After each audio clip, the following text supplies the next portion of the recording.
Hello and welcome, fellow educators, to my World of Maths Assignment 2 presentation. The activity I have chosen that incorporates play-based learning is Mini Grocer. The maths concept used in this task focuses on money and financial maths, as well as number and place value. Following the Australian National Curriculum Guidelines for Foundation to Year 4 Maths, this task will have content from number and place value curriculum specifics, as well as money and financial maths curriculum specifics. Resources needed for this task include food packaging, a cash till, and Australian play money. To obtain food packaging, a letter will be sent to parents. The letter will outline to parents the need for food packaging and how it correlates to the students' learning support. I will collect all of the food packaging and set up a mini grocer for the children to play in.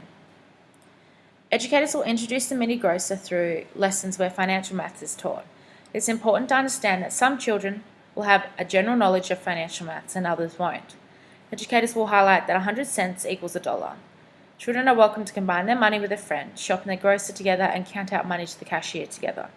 For students that have notably struggled with the money concept, it is important to encourage peer-to-peer learning. Children are allowed to play in the mini grocer after lessons and during free time. Educators will need to explain to the children the concept of purchasing from the mini grocer. Each child will be given the same amount of money, however in different formats. For a child who lacks confidence in counting out coins, it is important not to overwhelm them, but slowly introduce the topic through modelling. Educators will have to explain to the children that they have this money for the entire week and will need to have money to play in the grocery store, so it is important that they budget what they buy. All grocery items will have their total price and level. Level 1 will have students work with whole numbers. Level 2, have children work with understanding the calculation to the nearest 5 cents. Level 3, have children recognise and describe and order Australian coins according to their value. This will be done by the cashier. This is an example of the mini grocer in action. Lily was given her amount of money and asked to order the coins from largest to smallest in value. When Lily was sorting, she used number identification and object identification. She was then asked to figure out how much money she had. Lily used multiplication and division to solve her number problems. Lily figured out that having $50 for 5 days meant she could spend roughly $10 a day and stick to budget. In this image you can see Lily shopping for her grocery items. On this day, Lily went over budget and spent $16.75 in the grocer. Lily has recorded her spending as required. She has used subtraction daily to find her total left for the week. On Wednesday, Lily went over budget with her planned spending and had to recalculate her budget for the next 2 days. Lily over the week has developed confidence in solving math solutions using a variety of concepts. Children from birth to 8 are constantly learning. They are vessels of potential, and what happens around them ultimately shapes their learning career. Children learn from a variety of ways, mostly without even knowing. Incidental learning is the learning that takes place by children when learning is a result of being in an environment rich in language and mathematics, without the need of direct instruction. For example, children playing with blocks. Children identify the objects and understand and learn from the shapes which one will stack on which, as well as what is needed to build. In this sense, children are learning about proportions. Children are actively participating when they are heard speaking and asking for blocks that meet a certain requirement.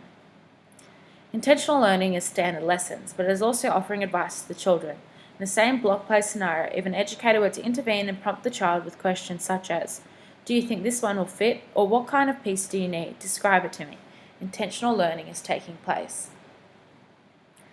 Scaffolding is also a term used in early childhood development. Scaffolding is segregated into 3 terms: modelling, sharing, and independent. Under the term modelling, children learn from the educator directly, showing how something is done. It offers the child the ability to see the concept working and connect roads in their brains to figure it out themselves. Sharing involves an educator sharing the learning. This often occurs when children begin to count. They understand and can repeat 1 to 5, but struggle with 6 to 10. The educator will allow the child to count 1 to 5 and then offer counting together.